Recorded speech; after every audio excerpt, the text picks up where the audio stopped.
Oh, Andrea Tessmann. Oh, Kirk Buchner. Kind of a piece of shit did you make me listen to this week? Well, it was a song about sex. I thought you'd enjoy that. There's a lot of songs about sex I enjoy. This is the unsexiest song about sex pretty much ever. I would have to agree.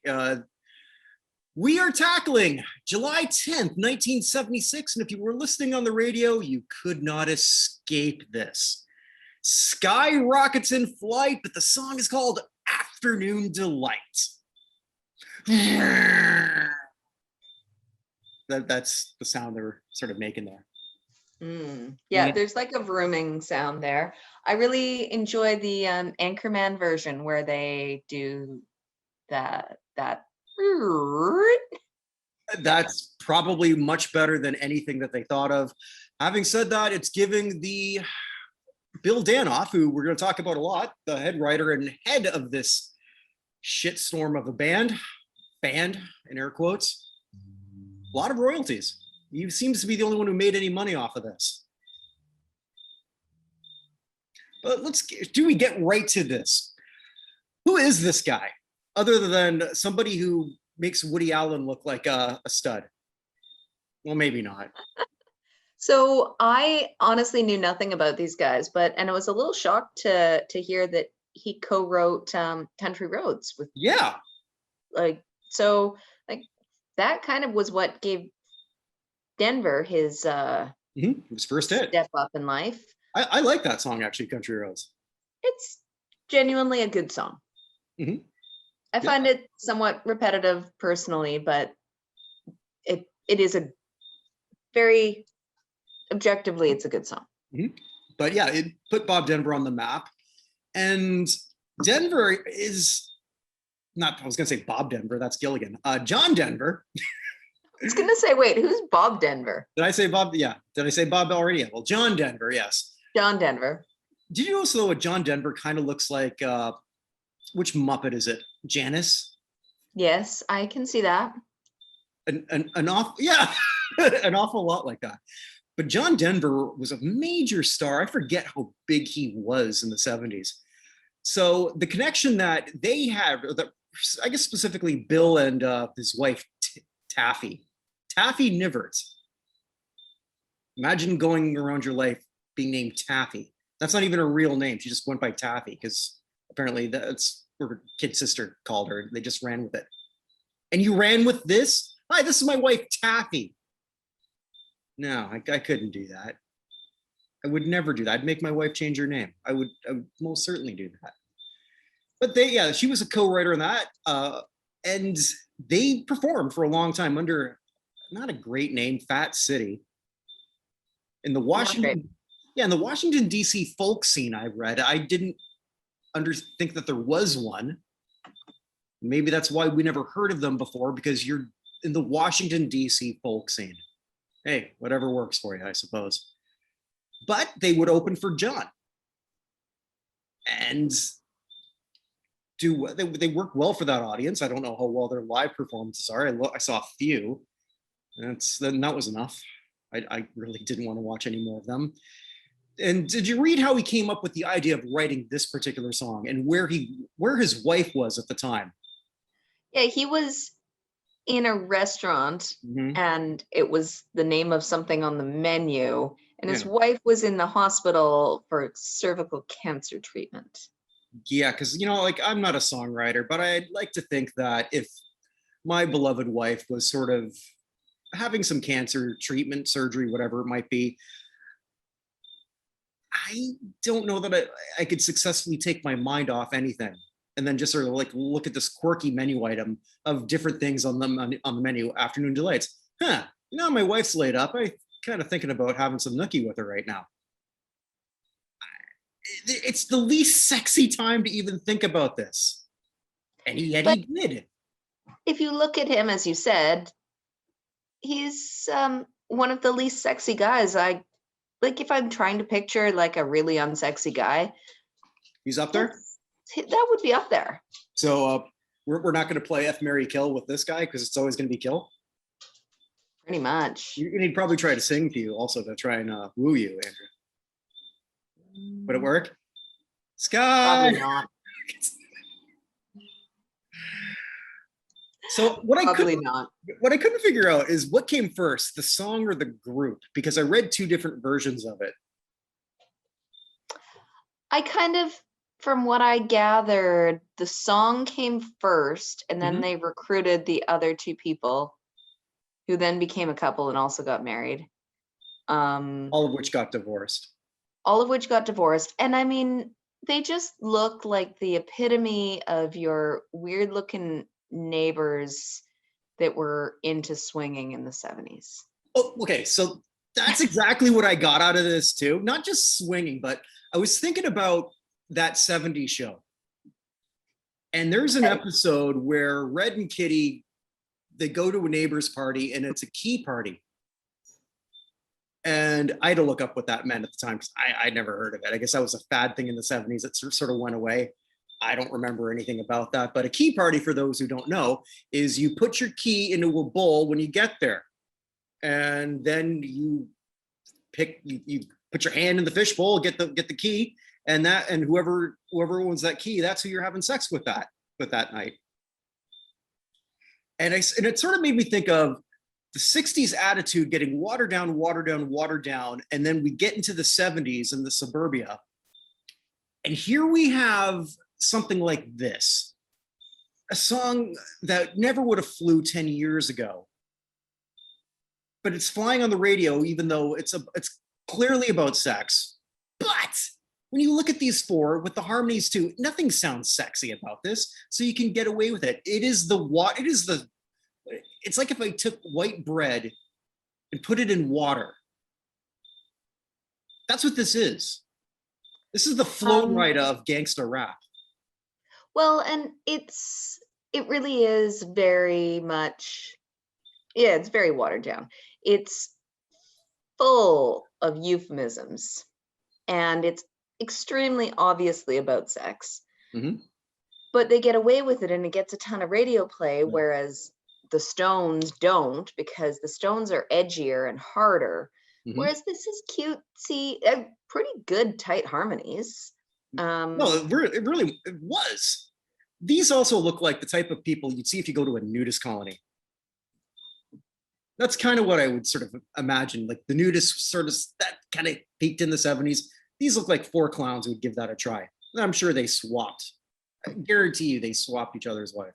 Had to. Yep. I mean, it would only be more obvious if there were the parts that they sang as couples, and then they just changed around the couples they were singing to, because that would have made the video a lot better. Well, I saw a performance on the Merv Griffin show, and the two girls were dancing. Maybe there was a little something going on there. Whatever floats your boat, man. Whatever floats your boat. So let's do we want to say the lyrics or should we sing them?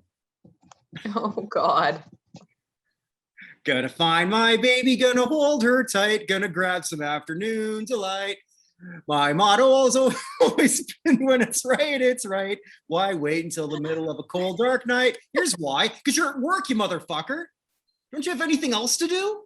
Like, but in the 70s and 60s, people would often go home from work for lunch.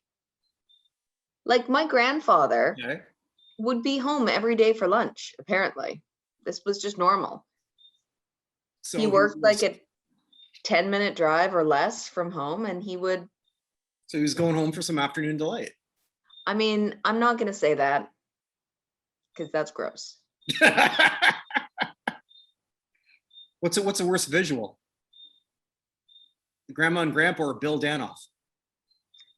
I don't want to think of either one of them. Okay. Just no. Why wait until the middle of a cold, dark night? Well, it'll warm you up. And what if they look like Bill? That could help. Darkness, just shroud of darkness. That definitely would certainly help. You're right. The harmonies are great, but I think what actually makes this song a hit is A, the innuendo, but B, that I'm dead serious. That's your hook. You're waiting for that. As a little kid, I didn't know what that song was, but I knew that. I knew it was a crappy song, but at least as a kid, I thought, hey, it sounds like a jet. I think this song is entirely a product of its time. I think it's one of those examples of something that's a pushback to a very recently ended era. Mm-hmm. So in the midst of disco taking over everything, there's this song that's just kind of a bit of a throwback to the late 60s, early 70s, that's a little bit nostalgia, although I don't know if you can talk about a style that's been 5 years out of date as being nostalgia, but still it's got that like that country pop folk twang to it. Mm-hmm. And I think it just the timing was really good. And also it's a song about sex that makes 13-year-olds go It's true. It's so true. And even the mothers. Yep. You know, because like that I guess is what suburban sex was in the 70s. I don't know. I could ask my dad, but I don't want to. No, I don't think you should. No, I'm definitely not. Actually, my dad used to have this necklace that was a razor that he got in Mexico, but he had no idea what it meant. So it was a razor, like you shave thing, you shave your face. Like later on, my dad and I were looking at old pictures. My brother and I were looking at old pictures. Like, remember, like that necklace used to, that was all about cocaine, right? What do you mean? I had no idea. Oh, yeah. Well, that's like my grandmother having found a cute little plant growing on the side of the aviary in the backyard, and she just put it in a pot and put it in her front window until her friend was like, why are you growing a pot plant in your front window? If you're growing that, you should probably move it to a back window. Or no, a dispensary. Hey, now you can grow that shit wherever you want. There's a neighbor around here that's growing a few plants in their front yard. That's true. It was legal there, and it wasn't legal here in Barbados where I moved. Now it is, but go figure. Back to I don't know. I'm bringing these things back. Look at this. This group and this song was so big. I didn't even check which network it was, but some network gave them. This is back when it was only ABC, CBS, NBC. I didn't send you a link, but I told you this existed. So I don't know if you went to find it. The Starland vocal band variety show. It lasted 6 weeks. Which is 6 weeks longer than it should have. It's terrible. It's summer programming. Right. Pretty much any shit got on for summer programming. That's true. And that wasn't a rerun. It was certainly, they put no money into it. I'm just trying to think who pitched this idea. Okay, well, we've got this band. And they just had they had one hit. What else have they done? Well, nothing. Well, can they act? I don't know. Are they good looking? The little Hawaiian I kind of liked. Yeah, she's cute. Yeah. But then you see them in skits, they can't act. And that's David Letterman's in this, which is pretty much the biggest thing going, is that it's a pre-late night David Letterman trying to do skits, which really isn't his strength. No. But my God. And all they're doing, they're doing bad skits, singing their lame songs. And all their other songs are lame. I tried to listen to a full album. I didn't get very far. Actually, I had to do it in three sittings. I hated it. You did better than I did. Yeah, it's terrible. It was absolutely terrible. Drek. No, there's nothing about this group I like at all. Nothing. absolutely nothing other than this fluky little thing that came up that it gives us, or we can talk about this fluke thing. I'm going to go with what I said before. This is just this is the sexual revolution coming to the suburbs. That's what this is. Hey, you know, boring white people need to have sex too sometimes. Sure. But you think people were making love to this? I hope not, because that would make me sad. I would think everyone who was sort of conceived during this would have to be the lamest people ever. Would have to be.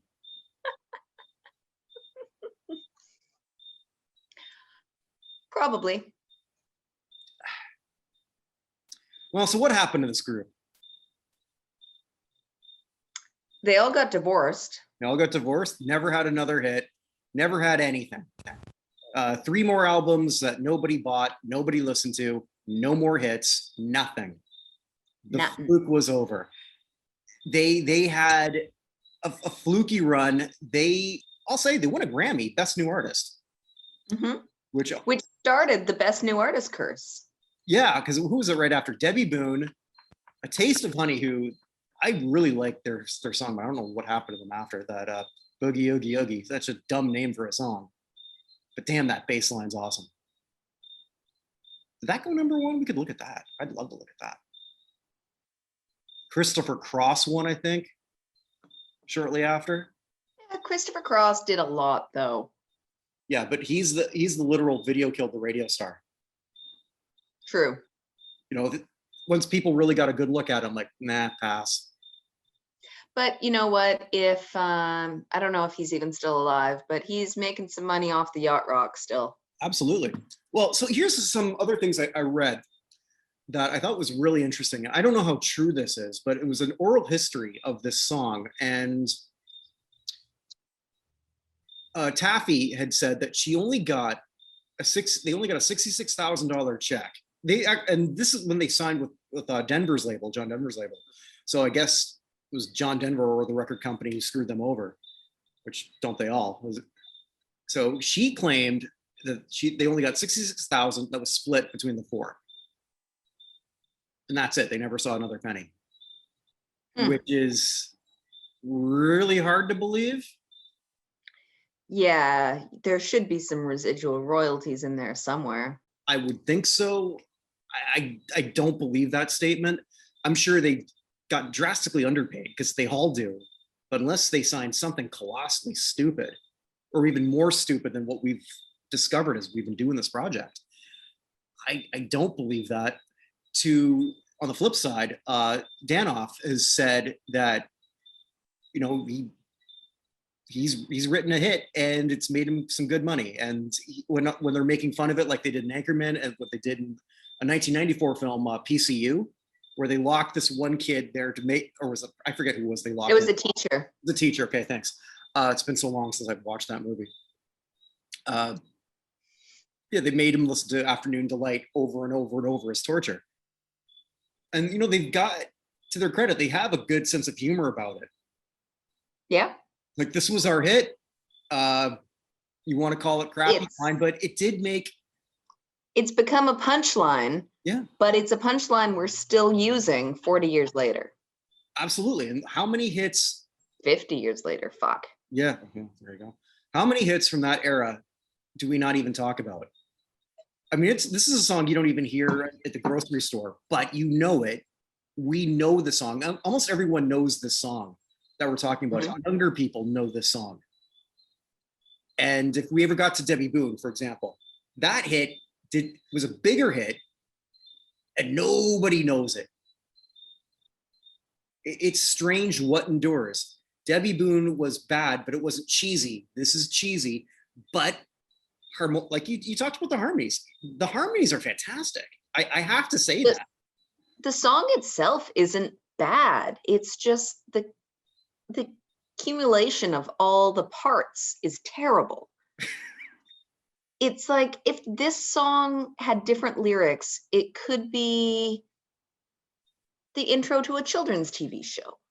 It could have been a really great folk song. Yeah, it could really, couldn't it? It could be so many different things, It's catchy. It's got great harmonies. It's, pretty well sung. It'd be about food. Well, I have to admit, when I was a child, I thought it was about dessert. And then I learned it wasn't. And then I did the thing. Oh, I didn't learn so much later. I just like the Skyrockets in flight. I just focused in on the jet sound, which was, that's it. I mean, that's the only thing I liked about that. It was a cool damn sound. And I will maintain, without that 2 seconds, this is not number one. No doubt in my mind. I really think, I think that. Well, I guess this sort of closes the book on Afternoon Delights. Maybe that's a good thing. That is a good thing. For us, at least. It'll come up again somewhere in our lives. You will be forced to reckon with this song at some point again. I'm married to workaholic. There is no afternoon delight in my life. Mostly it's sort of like, okay, you just woke up. Oh shit, look down below. All right, he's ready. TMI, Kirk, TMI. Sorry. So, do you want to know what we're in for next week? Is it bad or is it good? Oh, I'm rewarding your decision with another bad decision. All right. Can I guess? Sure. All right. Give me an era. Oh crap! I don't even know what era it is. I think it's the late 70s, early 80s. Okay. Let me just double check. Oh yeah, sorry, no, not even. Late 80s. Late 80s, okay. Yep, but it's become, in the past 10 years, like meme-worthy internet phenomenon. Oh, Rick Astley? Yeah? I'm Rick-rolling you. All right. Well, let's do it. No, I'm pumped to do a deep dive into this guy. Right? Like, he looks like he's 12. Mm-hmm. His voice doesn't suit that. And yeah, he became, there was, the song came out, it went to number one. And then decades later, the Rickroll became a thing, and he had a resurgence. For whatever reason. It's one of those songs that a lot of people think is really bad. I disagree. It's not actually terrible. Yeah. But it is meme worthy. Oh, totally. You get into all sorts of Rick Astley memes. So yeah, no, this is good. I think like it could be fun. Yeah, absolutely. All right. Well, with that, everyone, stay safe. I'm going to do another self-promotion. If you haven't checked out my other shows, hey, do that. We just did. This crap was on national television where Chris Bournet and we dissected Pink Lady and Jeff, another bad variety show. It was terrible. Looks like next we're going to look at the Different Strokes episode where Dudley gets molested. So I'm pretty, I've never been this excited to talk about pedophilia in my life. So good luck with that, Kirk. I'll be sure to check it out. That sounds good. Also, the Hall of Fame show. We do that weekly all the time with Evan Nolan and the greatest triathlete ever to come out of Buffalo, Glenn Kozlowski. I added the S again. Glenn Pulowski. Sorry, Glenn. We have our classic sports review. I don't know what episode 5 is going to be, but check out our first 4 episodes. It's always entertaining, and sometimes we get a special guest. Andrea might be a special guest on that one time. I don't know. If we ever talk about women's hockey, which probably won't happen. Kirk doesn't like women's hockey. Don't hate him for it. Kirk likes women's hockey. Kirk doesn't think women's hockey should be funded by the NHL. All right, and moving on. All right. And with that, stay safe, everybody. Good night.